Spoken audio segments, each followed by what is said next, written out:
Welcome to Unmasked, the CCI Anesthesia podcast, the show where we dive deep into the world of anesthesia practice improvement, quality enhancement, and the evolving landscape of healthcare. I'm Kieran Zumwalt, your guide on this journey as we explore the strategies, innovations, and stories that shape the future of anesthesia care. Get ready to be enlightened, inspired, and most importantly, unmasked as we unravel the many layers of the current state of anesthesia. This is Unmasked. As medical professionals, anesthesiologists and CRNAs are crucial in enhancing patient care and satisfaction. But what if you could improve your career by breaking free from the traditional employment model? That's what we're diving into today.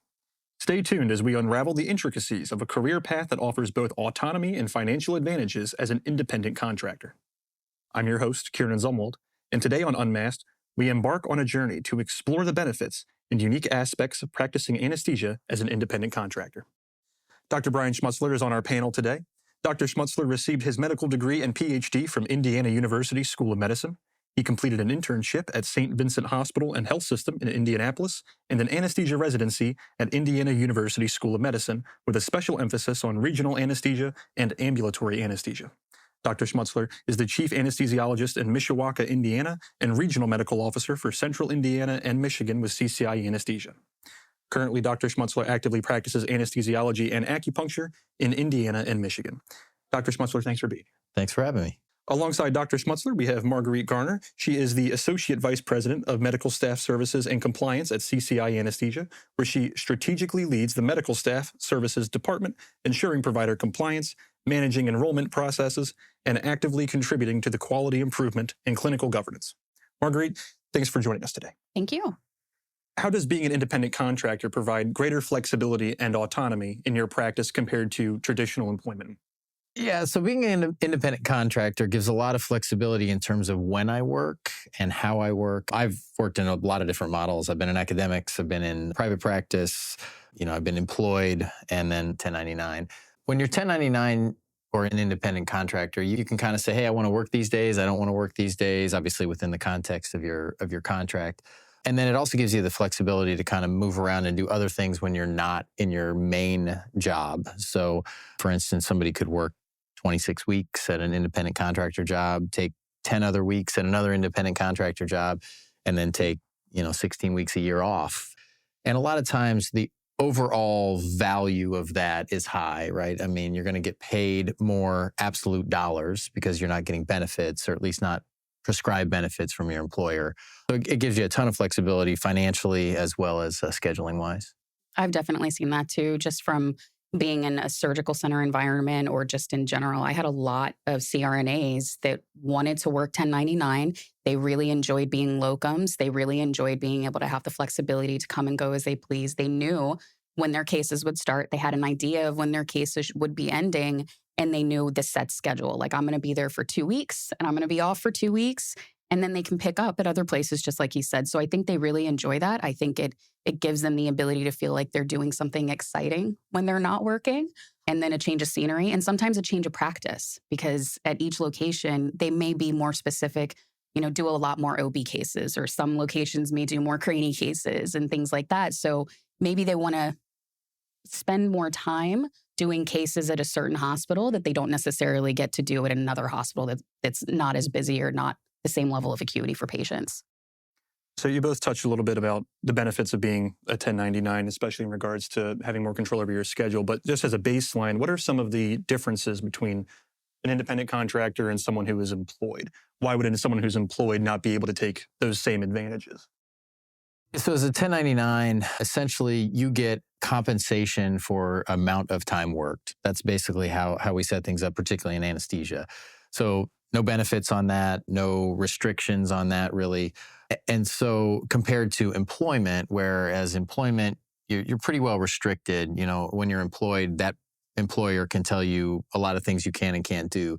They select your benefit plans for you. So you have no really choice in that. They tell you what health insurance company you're going to go with. They tell you which 401k provider you're going to go with, how many weeks off you get, that sort of stuff. So you can't take advantage of that as a 1099. And the other benefit of being a 1099 is essentially you're your own company, right? You're your own LLC. And so tax-wise, there's a ton of tax breaks.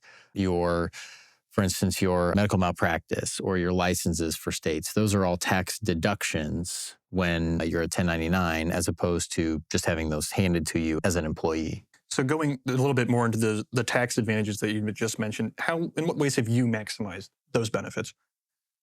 So the nice thing about being a 1099 is that I'm able to, and I have some employment income and some W-2 income and some 1099 income. But the nice thing about being a 1099 is I'm able to take every bit of advantage of the tax breaks and every bit of advantage of the retirement breaks. So I can put, I think this year, I'm not an accountant and I'm not an attorney, but I think this year you can do $23,000 as your single contribution, $23,000 as a match. And then if you own your own company, you can then do an additional $23,000 as a company contribution. So, total you can put in $69,000 a year at my age. Now, as you get older, that number goes up. But just for me individually, doing 1099 work, I can put up to $69,000 away. And that's all tax deductions. So, if you make $300,000 a year and you take $69,000 off of your tax burden, that money's put away as tax deferred, but then you also are only paying taxes on, $231,000 and not $300,000. You get the advantage of a home office. You get the advantage of your mileage. You can take the costs of a car up to a certain percentage off. Again, I'm not an accountant. I'm not a tax attorney, but this is the way I understand. It's like what I've done. Yes, exactly. What It I've is. done. What I've done. The way I understand it is there's a lot of things that you can basically take as a deduction off your taxes because it's a business expense that you can't do as a W-2. So it's nice to have that opportunity. For being an independent contractor, how does that benefit the work-life balance of the providers? Even if you're in a permanent position, you can say, I only want to work 13 weeks a year, or I only want to work 26 weeks a year. I feel like when you're working in a W-2 environment, they're going to tell you have to work Monday through Friday, or you have to work, every 42 weeks. It's very harsh, the amount of time that they have to spend. I do think the work-life balance, spending more time with your family, being able to take vacations the way that you would like to, those things are definitely really in need now, especially in this environment and especially with the generation of providers that are coming through. Can you share some of your experiences regarding the various assignments available as an independent contractor and how they've contributed to your professional growth? Yeah, so the nice thing about independent contractor work is you could say, hey, I want to work 1 day a week, right? So for instance, I help out at one of our sites in Indiana that just needs an anesthesiologist for podiatry 1 day a week, and I'll do that on weeks that I'm available. So that's super nice to just say, hey, I'm going to help you out this 1 day a week. There's a lot of anesthesia providers who really like doing OB. They want to do, 2 24-hour OB shifts in a row. That's their 48 hours for that week, and then take the rest of the week off or work somewhere else that week. So, you can tailor your practice almost any way you want as a 1099, as opposed to going in and being a W-2 employee of an anesthesia group or a hospital where you walk in the door and the hospital says, you're working this much and this is what you're doing, and you don't really get a choice. So to me, I feel like it gives me a lot of freedom to, certain things that I do as a 1099, I'm orthopedics only, certain things I'm podiatry only, certain things I'm, doing primarily spine. And so it just gives me a lot of variety to be able to pick what I want to do. I think one of the things I've noticed too is just from also the location satisfier. There's a lot of providers that are like, you know what, I want to work in the Pacific Northwest. And so I want to be in that side of the country during this time of year. And so they'll make their schedule as an independent contractor and say, I want to go here. I want to be skiing at this time of year. And so they'll go to those locations and be available during that time of year. We've touched a little bit about the tax advantages, but how does being an independent contractor impact the income potential of the anesthesiologists and CRNAs in other ways? Well, you keep more of your money, right? It's because you're paying less in taxes. But I think overall, when you look at independent contractor jobs, the absolute amount of money paid is more than a W-2 position. So essentially what the employers do is they take your entire package, right? And they may say that your health benefits are worth $15,000. That may be great if you have 4 kids, but if you're a single person, it's not $15,000 for you, right? It's probably closer to $5,000 for you. So if you take that same total comp and you turn it into 1099 income, then you get more money and you get to figure out how to spend it. You spend it how you want to. So you may select an ACA policy, which may cost you $300, $400 a month. And so that extra $15,000 is now, $3,600, and you get to keep the difference, that $1,200 or $12,000. So I think you're maximizing the amount of money you keep, but then you're also maximizing your revenue by going different places and taking these shifts, more type shift work within different slots, as opposed to, again, to W-2, where it's just saying, show up for work and here's what we'll pay you. What do you think, Marguerite? I agree with that. I also have noticed too, that in some more rural areas, they may compensate more, right? In busier areas, they may compensate you more. It just depends on the region that you're going to.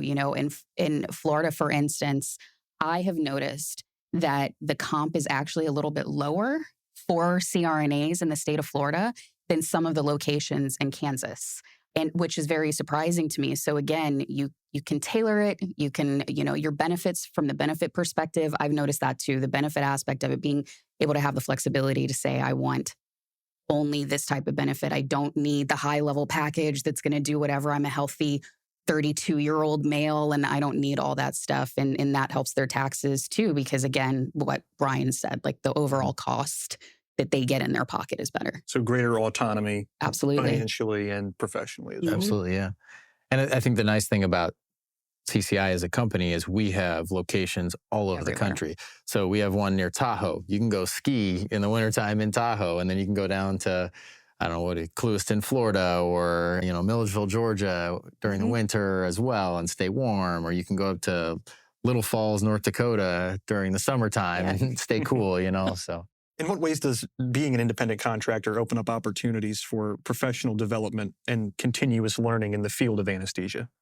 Yeah. The flexibility, the being able, like the types of cases you're doing is really, I think they really enjoy that. The location of the cases that you're choosing to go to, the types of hospitals. I have noticed an increase of CRNAs spending their off time going to fellowships, right? Specializing in certain things. And I think that's really helpful, especially as CRNAs become more independent across the country, for them to be able to take the time to specialize. So even if you have a 26-week contract and you have the other 26 weeks off, if you're spending part of your time going and learning more things that you can do and be more marketable and have more, money come your way, but still enjoy your time off too, I think it's really good because they're utilizing that time to learn and just offer more options. So building off of that, how do either you as a clinician or anesthesia providers in general go about choosing assignments as an independent contractor, and what factors do they consider when they're selecting those opportunities to align with their professional goals? Yeah, for me, I've got young kids, so I'm not traveling to Alaska to practice, right? I mean, I'm going to stay somewhere where either I can take my family with me and have a nice, fun experience, or somewhere where I can go and be back at night. So for me, if I'm going to do 1099 work, most of it I do within 2 or 3 hours of my house. If I didn't have a wife and kids and dogs, I'd travel anywhere I wanted to.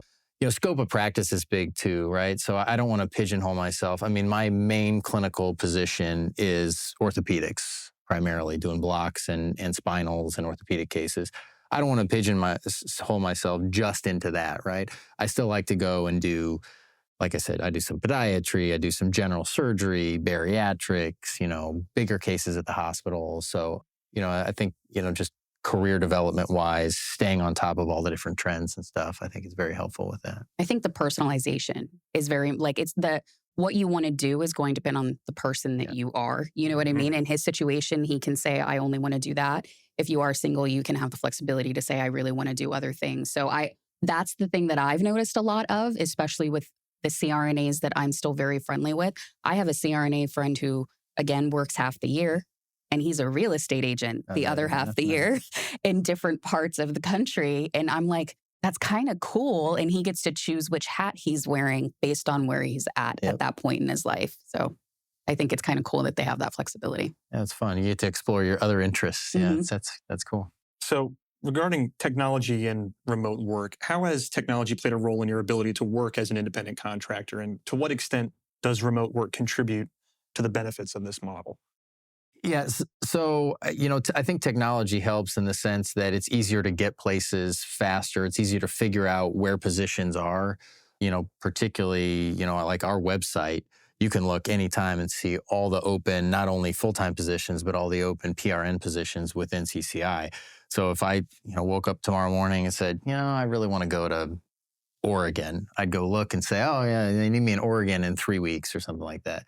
So I think the technology, the websites and that sort of stuff, and even if you're looking for other 1099 work, there's plenty of commercially available websites where you can go and find that sort of stuff. So I guess that's kind of where technology would help in that regard. I don't know how it would help in terms of remote work, but I know for me, I had some providers that would be working at other sites that were preparing for their upcoming cases the following week. Yeah. And so they would literally be at another location and they're like, okay, well, this patient from a pre-operative assessment, right? If you're working with your PAT nurses and they're looking and they ask questions, you can answer those questions a week in advance. Oh, yeah. So that they know, well, now they need cardiac clearance or, they need to be off their Lovenox for a certain amount of time. But you don't have to do it the day of. You don't have to be there on site to do it. You can still be doing whatever it is that you're going to do. So you're pre-planning your work schedule and your workflow ahead of time. Of course, something's always going to hit the fan when you're there, but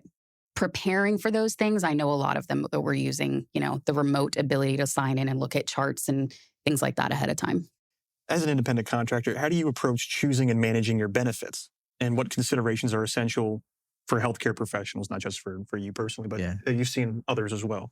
Yeah. So, the biggest deals are your health insurance, your medical malpractice insurance, your professional insurance, and then your retirement. So, and we tell everybody this that we talk to, get a really good accountant, right? That's the key, is you got to get a really good accountant, because the whole tax code is very complex, and it's more complex as a 1099. Even though it's beneficial, it's more complex as a 1099. So, your accountant's going to handle basically all except the medical malpractice and the health insurance. Medical malpractice, I always tell providers, get an occurrence policy. And we can get into the difference between an occurrence and a claims made. But an occurrence policy is just longer protection. It's a little bit more expensive on the front end, but it's completely worth it. I have a broker, and I give her name to everybody that I talk to that's switching from a W-2 to a 1099 or looking at 1099. And whether she can help them or not, somebody within her company can. Health insurance is a tougher one. Usually what I tell people is to start with the marketplace within your state. So usually they're pretty decent policies, even though as anesthesia providers, we're kind of on the higher level of income. You can find pretty decent health insurance policies on the marketplace. In what ways does the independent contractor model foster an entrepreneurial mindset? And how can this be leveraged for professional success? Yeah, so you basically start your own business when you're an independent contractor. There's a lot of reasons for that. Some is protection, fiscal protection, some is legal protection. But when you do that, you learn there's a lot of other things that you can do with that business. And so, you're out and maybe you're working your 26-week-a-year regular job, and then you're going to go over to such and such a hospital and say, hey, I know that I'm worth a little bit more than what you're offering. I'd like you to pay me a little bit more money. I think that's entrepreneurial. And then there are some independent contractors I know who not only do anesthesia out of their company, but also sell honey or bottle whiskey, or, there's a lot of different things that people do out of their companies as well. So it gives you kind of a motivation of, hey, this is my company. I'll do what I want. And when you're an independent contractor and you have really nice schedules, you have the ability to think about these things because you have more time off. Yeah. Can you discuss a little bit, and we've discussed this a little bit already, about how being an independent contractor can positively impact a provider's overall quality of life, professionally and personally? What do you see? I can say I have seen both sides. I have seen my providers that I've worked with in the past. Well, I'll use cardiac anesthesiology as they are very overworked. There are not that many of them. And they get paid really good money. But with that comes very hard call requirements. And you're always on. When a patient comes through and it's, they have an abdominal aortic aneurysm, and now we've got to go in, and I've got no choice, and I've got to be there, and I've got to do all these things. I think it's harder for them. And so they have to recognize, let's go take some time off. Maybe I should be an independent contractor. Maybe I should only do this 13 weeks a year for 1 year. That way I can take a break, still keep up with doing it, but I need to take a little bit of a break. I have seen that shift personally because I know both sides. I know the CRNAs that take the time off, and I know the physicians, the MDAs that really need it. And so the work-life balance for them, I think once you've been pounding the pavement for so long, you realize how important it is mentally and physically. Because from a physical perspective, it really takes its toll too. For sure, yeah, definitely. Can you share your thoughts a little bit about how the independent contractor model contributes to job satisfaction and professional fulfillment in anesthesia? Yeah, same thing we were just talking about. You get the time off that you want. You get the flexibility to do any case that you want, anytime, and I think people take pride in, this is my anesthesia company, that I'm providing services under my anesthesia company, as opposed to I'm punching a time clock and going to work. So, I mean, that would be my perspective on how it kind of improves, clinical quality and your feeling of being a great provider.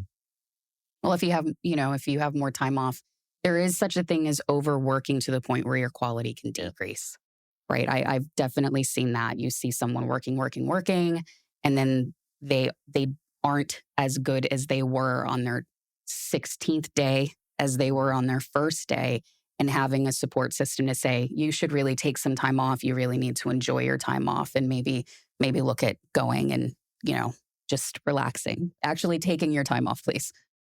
Not picking up 15 more shifts. Yeah. That would be good. What strategies do you employ to manage professional risks as an independent contractor, and how do you ensure a secure and stable practice? Oh, I would have to ask you on that one. Yeah.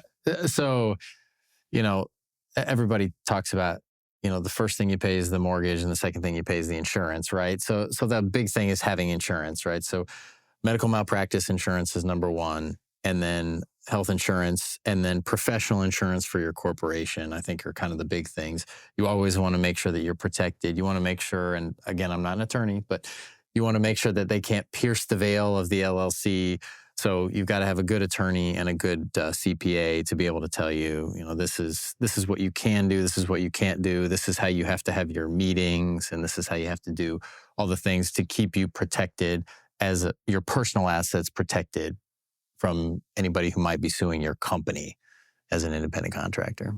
What advice would you give anesthesiologists or CRNAs considering the transition to the independent contractor model? I would tell them to really evaluate location, evaluate the types of cases, and evaluate the time that you think you need. Again, it is a very personal decision, how much you want to work.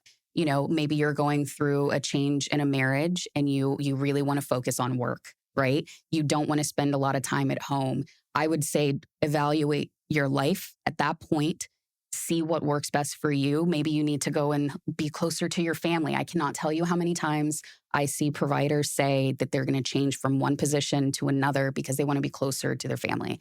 My mom is ill or my dad is ill. So you need to look at your life situation personally and your family situation and see what is best for you at that point in your life. I think that's probably one of the best things that you can do from a 1099 perspective is really evaluate it and have that conversation with yourself. I know the benefits are great. Like, I know the flexibility is great. I know the money is great. I know the location is great. Okay, good. This is the right move for me. And I think sometimes people don't actually do that until they're already at one location. So what I always did when I compared positions, when I was looking for a position, is I would lay out total compensation. So I would look at W-2 and 1099. Okay, my base salary is whatever, make it up, $500,000.